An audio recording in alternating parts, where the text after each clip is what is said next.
Okay, everyone. Hello and welcome to a Skyline Boulevard for Crater Lake, the Army Corps of Engineers and Building Rim Road from 1910 to 1920, presented by Jackson County Library Services and the Southern Oregon Historical Society.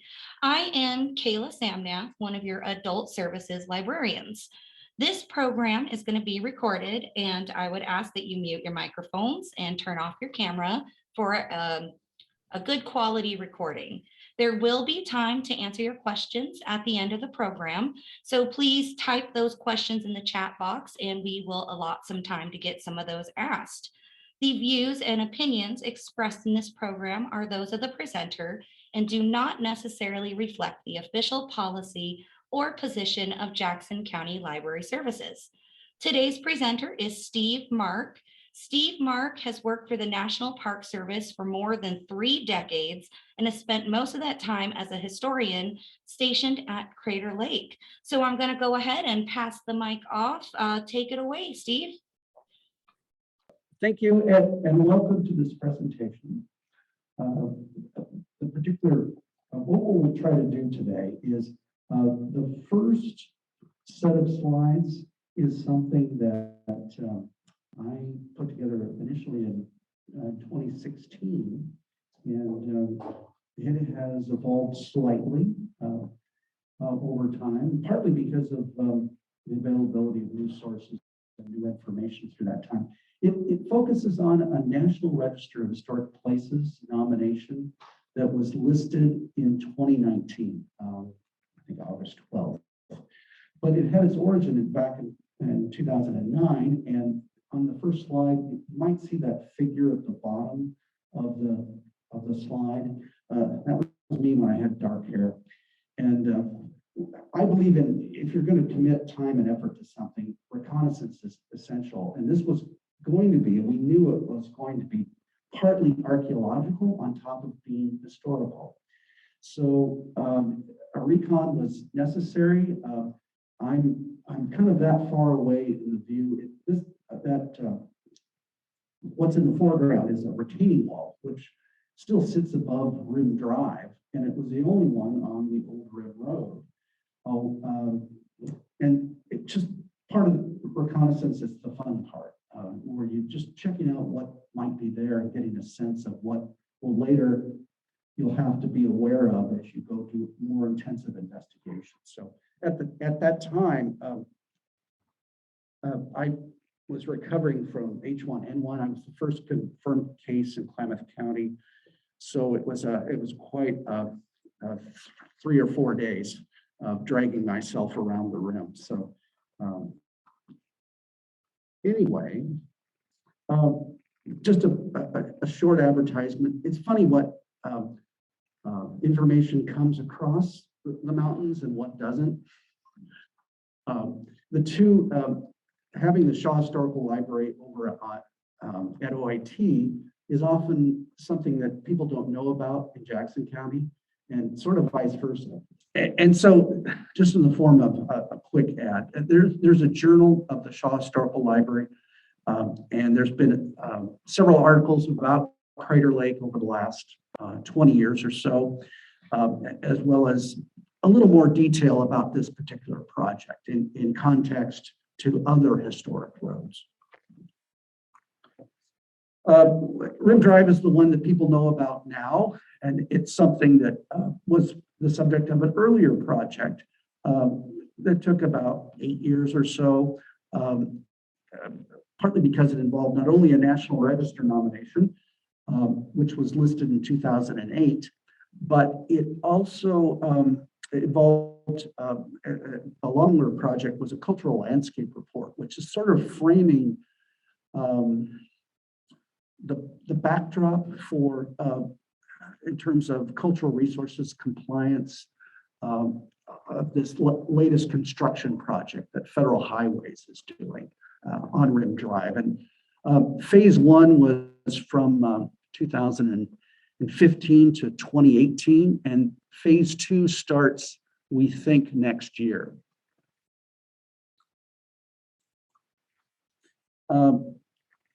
And these are a couple of, the one slide on on the left just kind of gives you the gray line is Rim Drive, and the old Rim Road is the black line.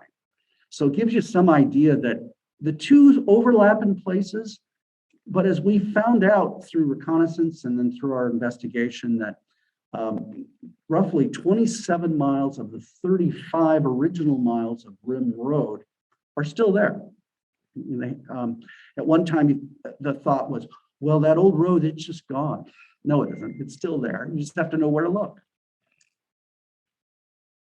Now, Rim Road is in the midst, it's kind of in the middle of an earlier effort that started in 1865 to put a freight road through from the Rogue River to Fort Klamath. And sometimes people get that confused with the Jacksonville to Fort Klamath, quote, military road. Neither of them are really military roads because that has a special designation.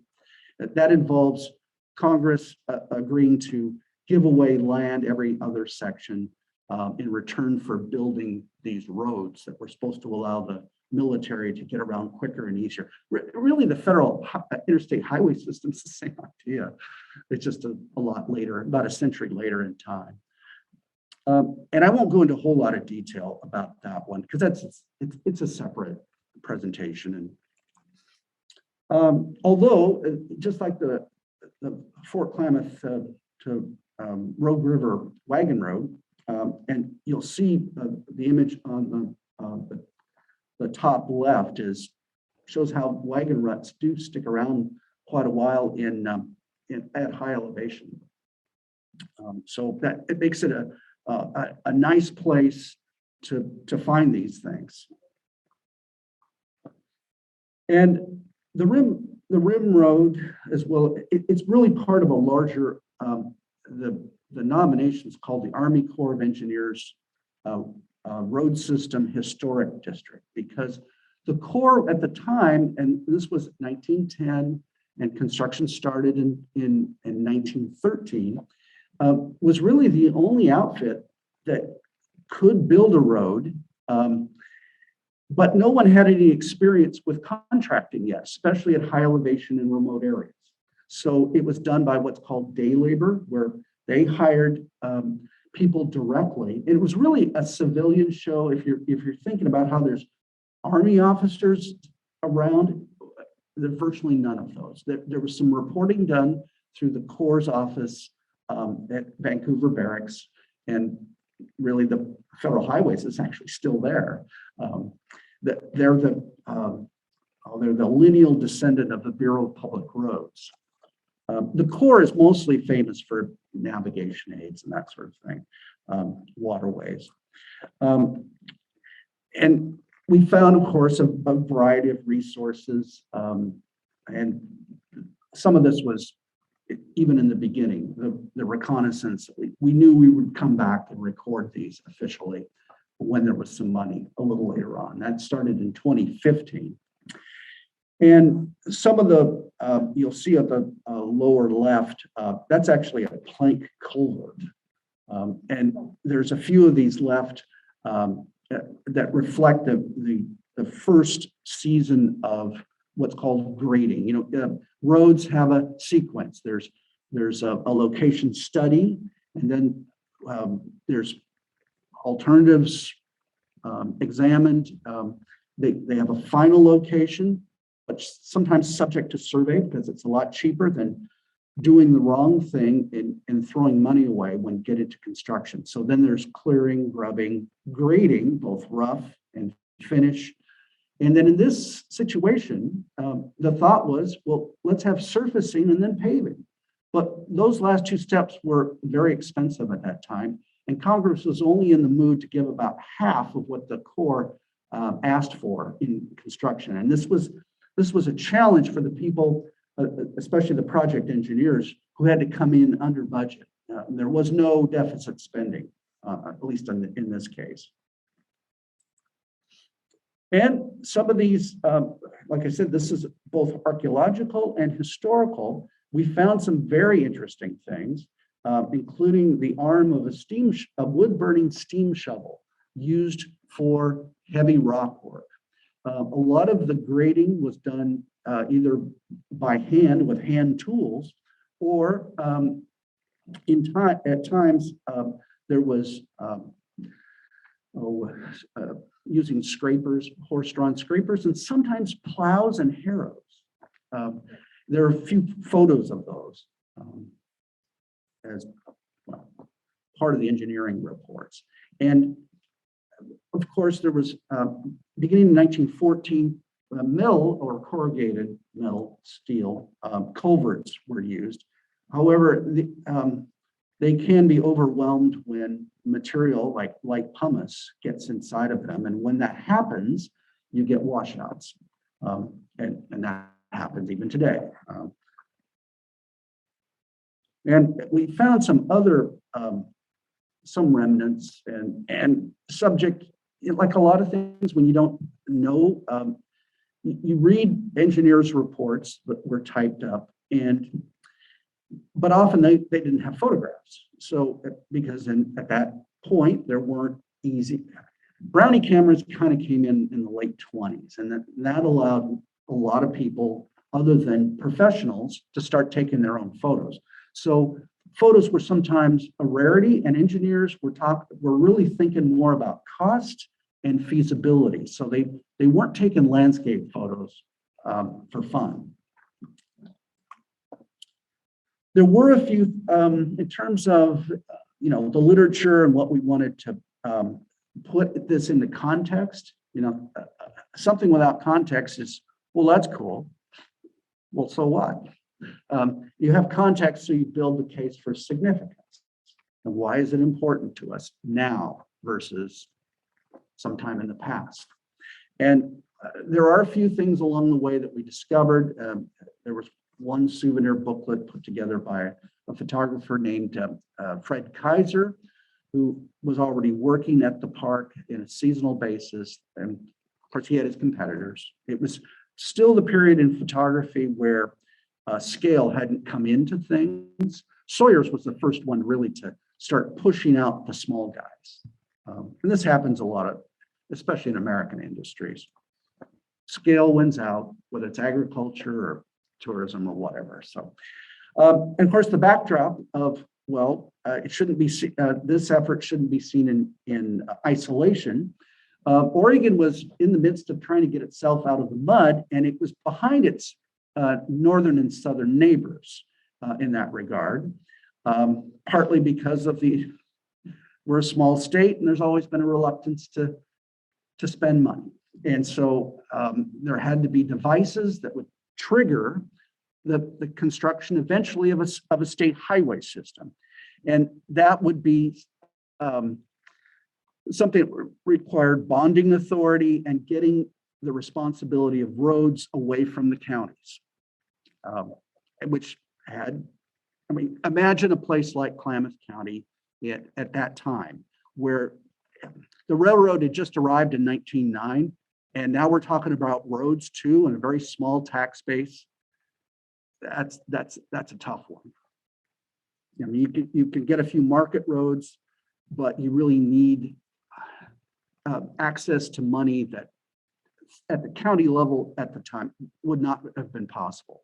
Jackson County, and I won't digress too much, but it eventually had the first section of paved highway, which was done with concrete, the old section of the Pacific Highway, pretty much in place by 1922.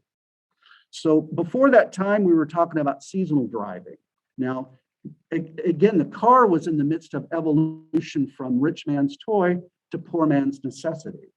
So a lot of evolution was going on really fast during this period. So like I said, I'll start out with a quick allusion to the location survey of 1910, which, due to that evolution and having a different project engineer than the one who led the survey, a lot of things had to be adjusted, especially to come in under budget. The idea being that it's far easier to go out surveying roads than it is to build mistakes. So 1913, we're talking about, in this whole project, we're talking about grading only. So if you remember or have seen photos of people who were driving at that time, people would often get into their cars with a long overcoat because you're always brushing dust off of you, especially this pumice.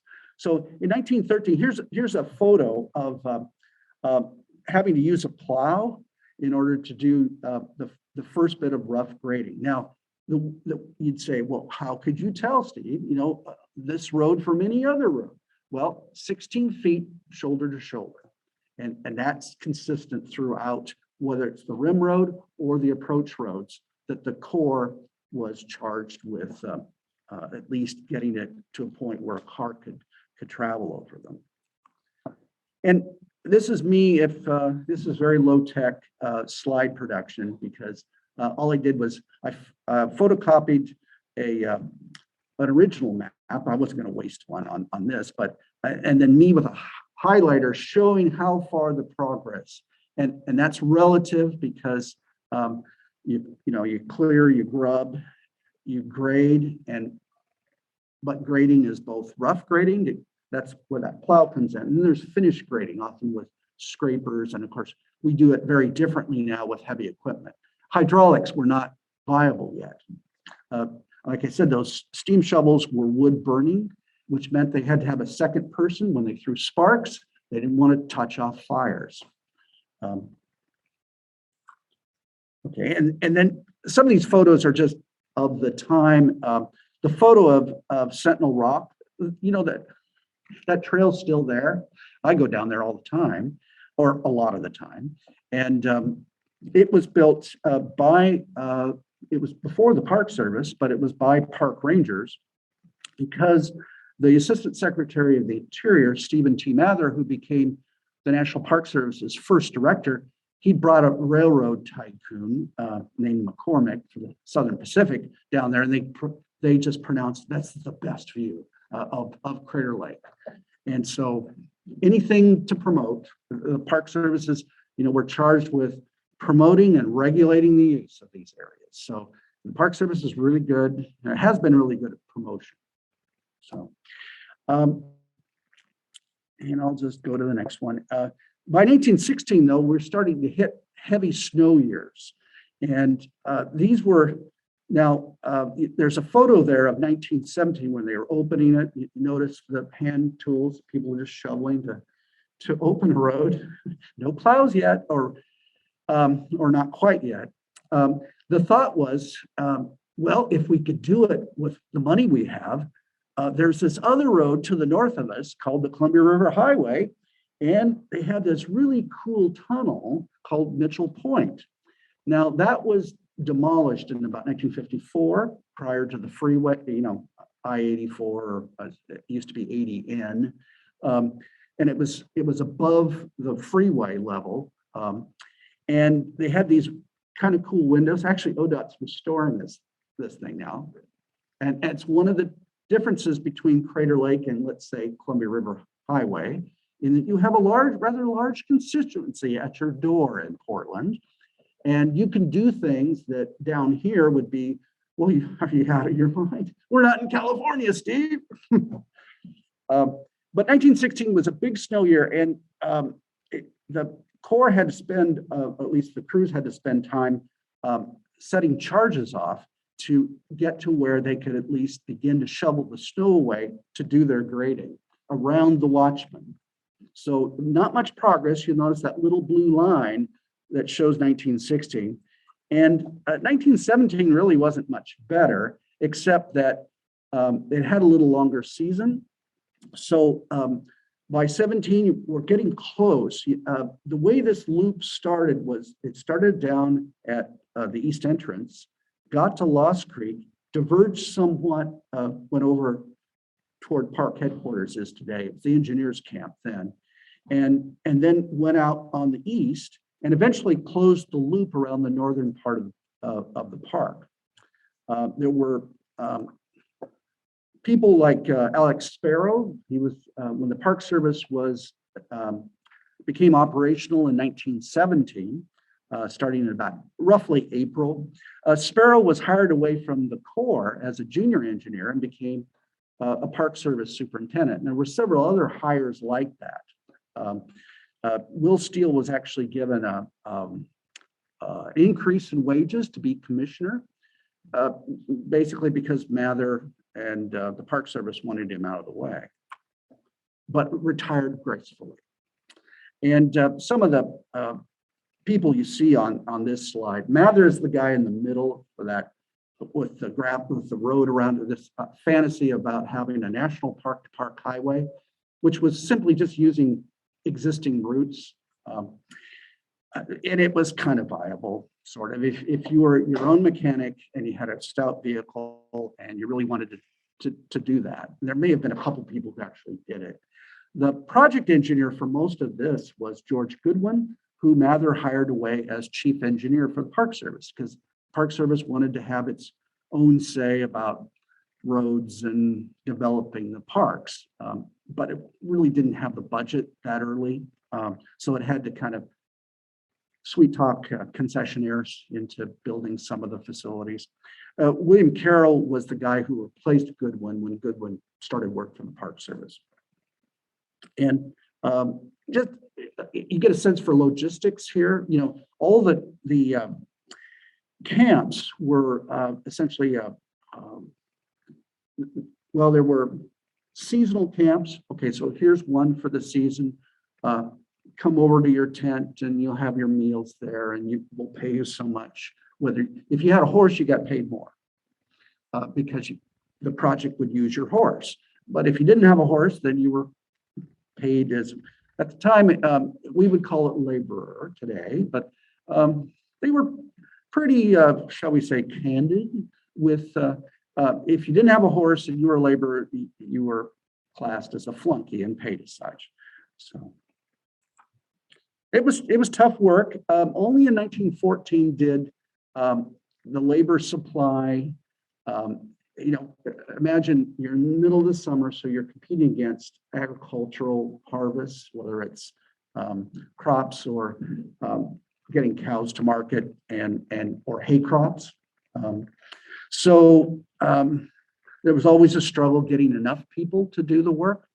And I kind of, anyway, I enumerated what I thought were the 8 biggest challenges. I don't know if you want to be read to on this or not, but anyway, there's always a problem with labor, and it was year by year appropriations.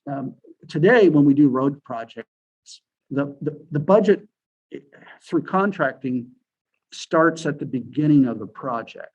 So you're not having to go back to Congress with, well, you know, if you guys support us again, we'll be able to build this much. And Congress at the time thought that people would, well, at least the tenor was, we're not going into debt here.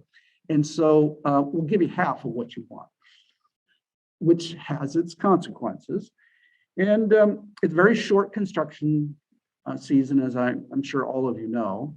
There was a rapidly evolving technology, both in automobiles and in construction technology. Rising park visitation somewhat. I mean, it's pretty minimal. I think it was in 1913, I think 13,000 people made it to the park that year who were counted as visitors. By the end of the project, it was probably about 30,000 or so. It wasn't until 1941 that 225 to 250,000 people finally made it to Crater Lake. And that was kind of at the end of Rim Drive construction. And of course, today it's, it was right before the pandemic. I think it was 750,000. That's the highest ever. So, and Crater Lake has never been a destination, by the way. It's always been a place where, okay, you spend at most 2 nights, if that. I mean, most people come for the day now. So, and of course, in the Army Corps of Engineers road system, whether it was rim road or not, surfacing and paving weren't funded. So which was frustrating for the engineers and frustrating for drivers. But for a couple of years, at least, until the state highway system became operational, and people think, well, that would happen in 1913. No, it didn't. We had an advisory panel headed by the governor, Governor West, and it wasn't until the feds sweetened the pot with, hey, by the way, we've got these post roads that need to be built to connect the country together. And if you do that, and you, in order to get federal money, the states had the incentive of, oh, now we have to have a highway commission, and we'll actually fund it with various forms of revenue, whether it was license fees or, in Oregon's case, it was the gas tax eventually. But we weren't the first ones to think of it. We were just the first ones to do it. Both California and Washington had it on their ballots before Oregon did, but Oregon was the first one to say yes to it, partly because it was so miserable to drive around the state any time but high summer. Okay, so I'll get off that one. And when we do these nominations, one, we have the two biggest sections. One is description, and okay, so what is the historic property that we want to have listed and put on the National Register? And then the bigger one than that is Section 8, called significance. And part of significance is you give the background of the history of the property, but you have to compare it with others that are similar to kind of get some idea of how it fits into the bigger picture. So to do that, I thought, well, we'll do it on two scales. One is Yellowstone, sorry.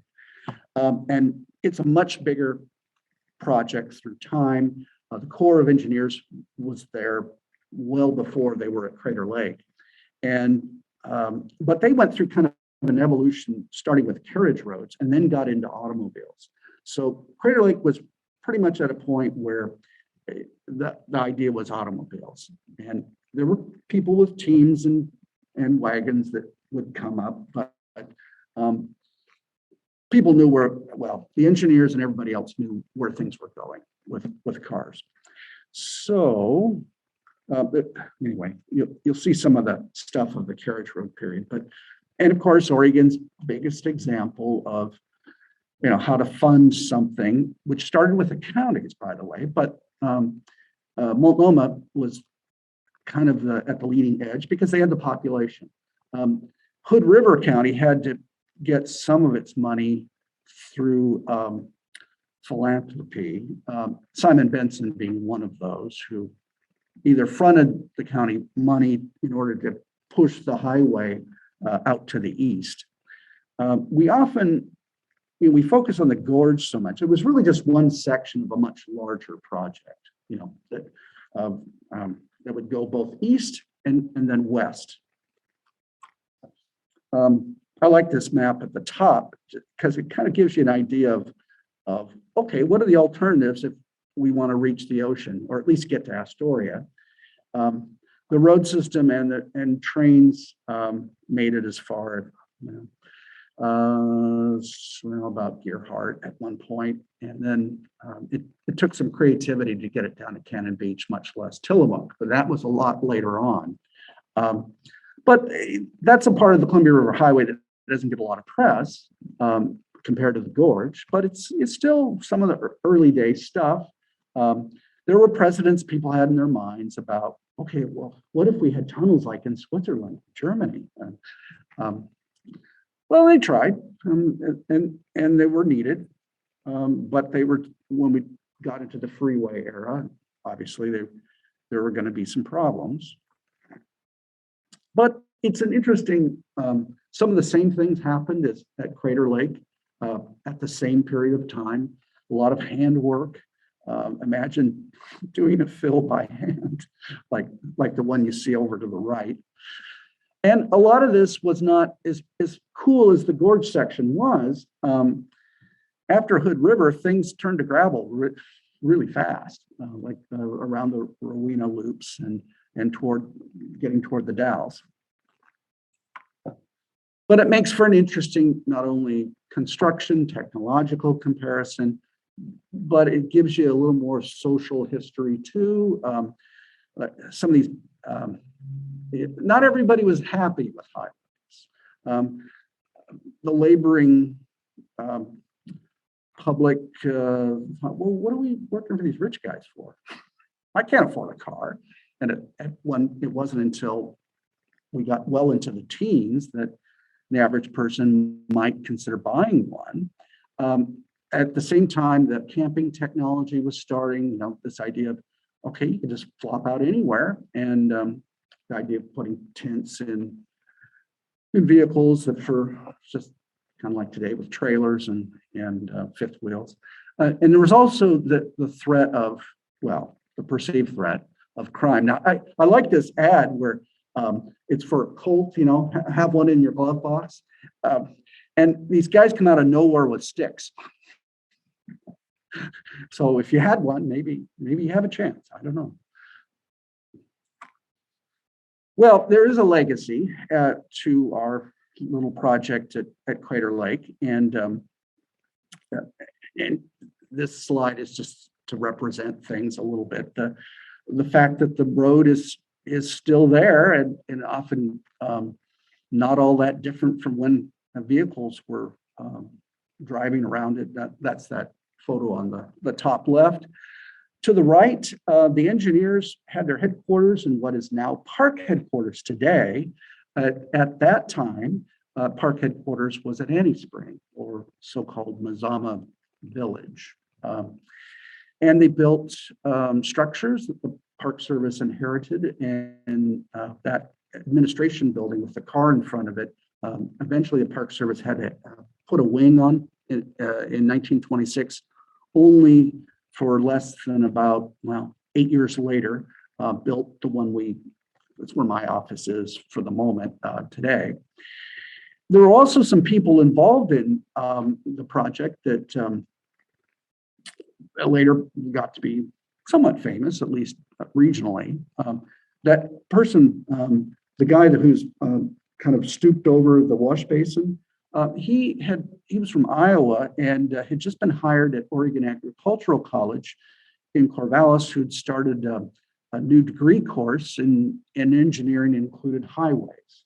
And his name was Condi McCulloch, who later in the 1920s, when funding became more available and it was a powerful position to be in, to be the state highway engineer. He was the assistant, the so-called bridge engineer. And McCulloch had been on a survey crew, which even in 1918, they still had a survey crew just to do that final bit to make sure that we're going to spend the money the best way. And they, didn't want mistakes. Now, and another legacy is the Lady of the Woods. That was late in 1917.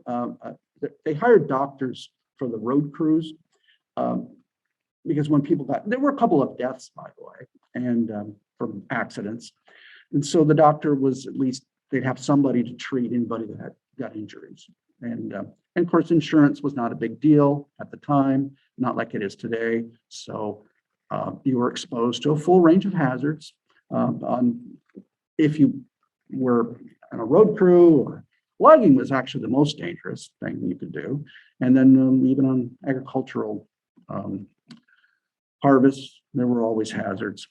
The Corps is, like I said earlier, is more famous for its, has the most notoriety for navigation and various works, whether dams or jetties or, its chapter is in roads. It's a pretty short one, partly because the Bureau of Public Roads eventually was funded as a federal bureau, and then state highway commissions hired engineers. So the Corps didn't really need to be in roads for very long. You'll notice a few things that you see these uniforms, that top right, the couple there. I learned this as I had a uniform at one time, and realized that, hey, this is the same uniform except for the patch that the Corps has. And my hat was a Corps of Engineers, but it was stamped Corps of Engineers or something. And it's the same hat. And in the Park Service, they have this little band where it has sequoia cones and to signify it's us instead of them. And the Corps also, and this is one thing that in the Park Service you don't learn until you kind of do a little research, that they have about the same number of park units. They just look a little different than most of the NPS units, although we have recreational areas, which is shorthand for reservoirs as well. And that's mostly what the Corps does in terms of their recreational. They do interpretive programs too. And what I like to ask people is, well, first you see the the Corps uniform, the patch, as I said, is different. And parks have precedence in the world of private property. Public parks come from private parks, and private parks tended to be owned by rich people, and rich people had certain social class differences. And as Americans, we don't like to talk about it, but it's there. It's probably has more control over how we interact than race or gender does. So I asked that, what if you start with the Corps? And by the way, the Park Service, if you've been in the Park Service, you know that it's a very paramilitary outfit, a chain of command, all the stuff we borrowed from the military. But if you mixed it with the way that English estates were run at a certain time, you suddenly get a better image of, well, why things are versus, let's say, I started with the U.S. Forest Service. So, and when I got to the Park Service, I thought, why is this so different from the Forest Service? And it's partly because it had different precedents. So as you can tell, this presentation was originally something that I did for the it was the agency centennial, and the agency's always promoted itself as, well, we want to have people think that we're just like what we manage. So we have images of the park ranger gracefully, and it's the long, you don't wear that long coat unless you're DC usually, or superintendents sometimes pose in them too, but you have the backdrop of the sublime wonder. In this case, it was the Grand Canyon. I started this presentation, and I didn't want to end it because, historians were always worried about, well, okay, that was funny, but it's more important to leave people with, there's got to be significance. So something you've never realized before. And one of those things is that about 45 years ago, the Park Service started studying itself a little bit more. And why is rustic architecture so in evidence in some places? Crater Lake being one of them. Well, it so happens that the agency's first appropriations for rustic architecture happened to be at Crater Lake. There were two entrance stations on the west and on the east. And you'll notice at the bottom right of the slide image, there's a privy. And we've always been hung up on, that's the first thing people think of, is having a comfortable, and we don't call it a restroom, we call it a comfort station. So the mystery was that, well, who or what resulted, where do we get rustic art? Well, we know where rustic architecture comes from. It's a state design. And people have always thought of rustic architecture. That's how you develop a park. Is it's not a style, it's a way of constructing things. And what it does is it makes, it's where nature and art come together. It's a way, it's to provide a heavenly vision of a place apart from downtown Medford, for example, or Shady Cove, or wherever. So I got to go to the National Archives. I think it was my only time in my career, the main one in DC and in College Park, Maryland. And I got to pull a lot of material that we at the park had never seen before, because at one time, a lot of material before the Park Service was created, this material all went to the department.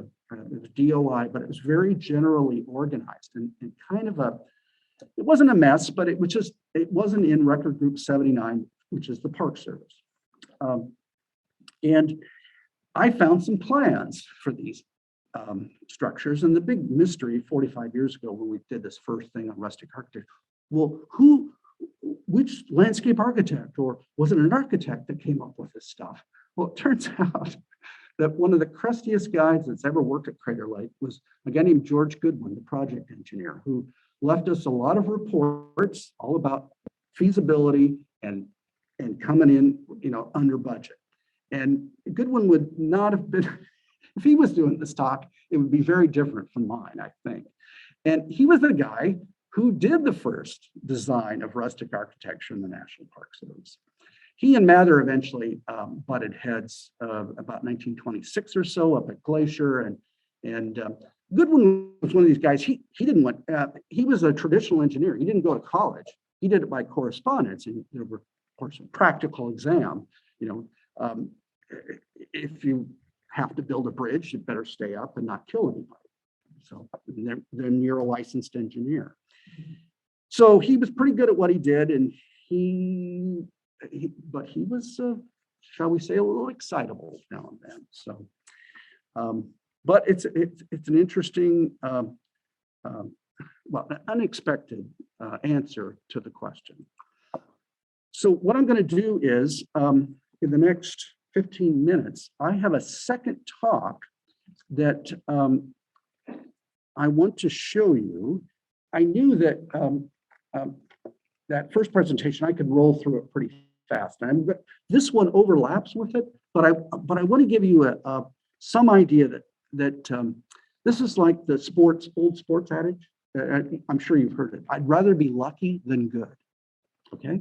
And one day we were superbly lucky because we were in the midst of, in order to do National Register nominations, get them listed, you have to go through the State Historic Preservation Office in Salem, and then pass muster at the Washington level in the keeper's office. And so the state archaeologist at the time, Dennis Griffin, had a good question, and he should have asked this. Like, well, I've read about this, and Steve, you said that there was this, in order to get water, you probably saw that slide where the tank was traveling toward the construction camps. Well, that became a long haul, and especially that last summer of construction in 1918. And so we had to have something a little closer at hand. So the engineers thought, hey, we'll just take it from the lake. Well, and apparently there was an initial problem, but it did work for a while. But where is that? And do we have any evidence that this actually occurred? Well, you'd think it would. I mean, the engineers don't mention that kind of stuff if it was. That map is just to kind of give you some idea of the approach roads, and then, of course, the road around the lake. Okay, so, and here's just some photos, typical section, 16 feet, shoulder to shoulder. This is the image on the right is in plan view. And if you know highway design, there's two, there's horizontal alignment, and that's in plan view. And then there's vertical alignment. So vertical alignment has to do with something called profile. It's in other fields called cross sections. So that's how you, and this view is, it just gives you the idea of, all right, so there's an X and a Y scale, and you're having to show it this way rather than always this way. Vertical versus horizontal. Okay, and in those same challenges, I think I used the same. Oh, there's your tank wagon again. And then early attempt at cross drainage with the planks. And then, dump truck. They did some experiments with surfacing. And that's to sell the idea that, hey, surfacing the road is a good idea, which we've known for several centuries. That's why we do it, because dirt roads fail and they're not fun to drive on when it's wet. So here's another photo of the idea of the plow doing the rough grading, and then the surveyor below him. So same main points.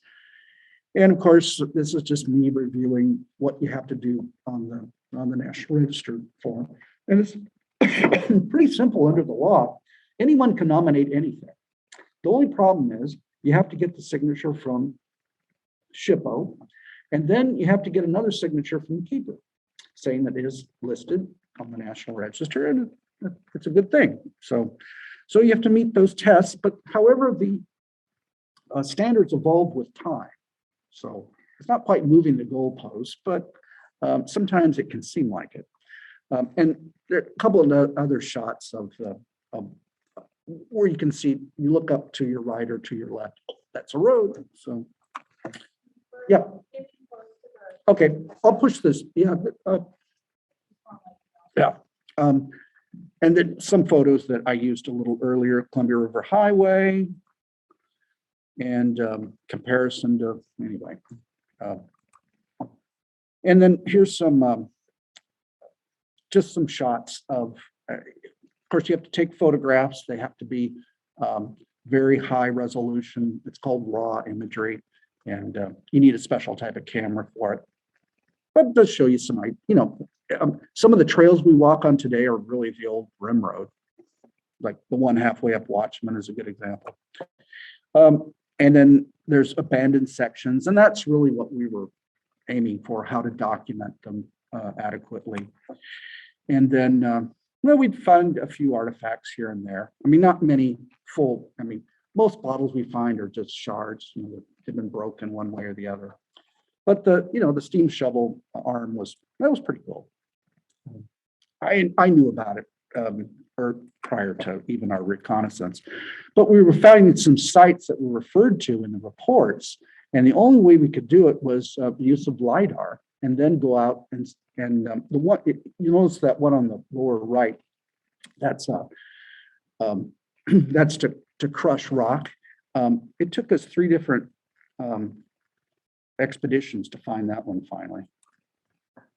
And like I say, the one in the top left, you don't like to do that. That's called a through cut, where you have topographic features. You're essentially punching something through. That it adds to maintenance over time. And I will say that one publication that was very helpful, not that it was a Caltrans publication. They have money, and it was something that wasn't available in Oregon. And we haven't pushed it that far in terms of documenting historic roads. Anyway, this final flourish, the title of this little show, happened because the state archaeologist asked the question, well, so where were they getting water from the lake? And if you know about Crater Lake, most of Crater Lake does this. Just swim out 6 feet and poof, you're not going to put a pump down there because it'd have to float. So you have to look for an area of fair that's kind of will have a beach. So what happened was in 2017, this all came together on one day where the people doing the lake monitoring, well, we had this mystery site too. We called it a water station, but where did the water come from was the question. But the guy, Mark Botanica, who we're the same age, but Mark started in the Park Service earlier, so he got to retire earlier. And he thought he remembered where pump station number 1 was underwater. And sure enough, it was there. And he even loaned us an underwater camera to get those photos. One of our interns said, sure, I'll do it. And she swimsuit, and it's a way to get cold really fast, especially in the morning. And okay, so we knew about that, but then the question was, well, is there any water line that leads us up to the top of the caldera? Well, bingo. And that happened within about 5 minutes of doing some transects up the caldera. Here it was. And we even found a relay station that, if you look at the photo on the top left, that was a relay station because the pump in the lake wasn't powerful enough to get, it would get it up to that point, about halfway up the caldera, and then it would push it up to the top. And that remained viable to about 1922 or 3 as a place to fill your radiator. There was even a phone there. But this gives you a view toward the top. We did go all the way up, and there's an old ladder, as well as some interesting geology, which kind of puts our human time scale into perspective. And columnar jointing is relatively rare at Crater Lake, but here we were, right next to it. So it was a day of uniting natural with cultural, and it had a great result.